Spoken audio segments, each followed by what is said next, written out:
घने जंगल के बीच एक सुंदर झरना था। उस झरने का पानी इतना साफ और नीला था कि देखने वाला बस उसे देखता ही रह जाए।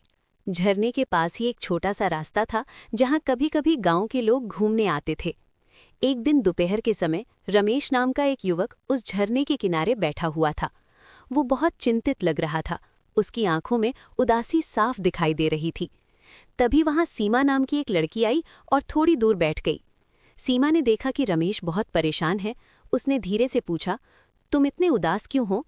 रमेश ने गहरी सांस ली और बोला, मेरे परिवार की हालत ठीक नहीं है। खेत में मेहनत करता हूँ लेकिन फिर भी घर की मुश्किलें खत्म नहीं होती।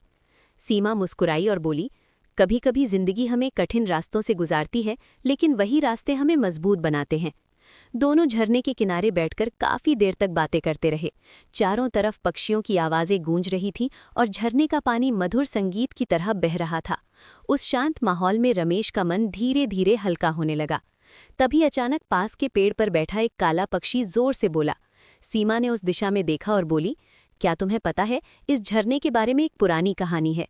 रमेश ने हैरानी से पूछा, कौन सी कहानी? सीमा बोली, कहते हैं कि जो भी इंसान सच्चे दिल से यहाँ बैठकर अपनी मेहनत और ईमानदारी का वादा करता है, उसकी जिंदगी में धीरे धीरे खुशियाँ आने लगती हैं। रमेश ने झरने के पानी की ओर देखा और मन ही मन ठान लिया कि वो कभी हार नहीं मानेगा। कुछ महीनों बाद उसकी मेहनत रंग लाई, उसकी खेती अच्छी होने लगी और उसके घर की हालत भी सुधरने लगी। एक दिन रमेश फिर उसी झरने के पास आया, लेकिन इस बार उसके चेहरे पर चिंता नहीं बल्कि मुस्कान थी।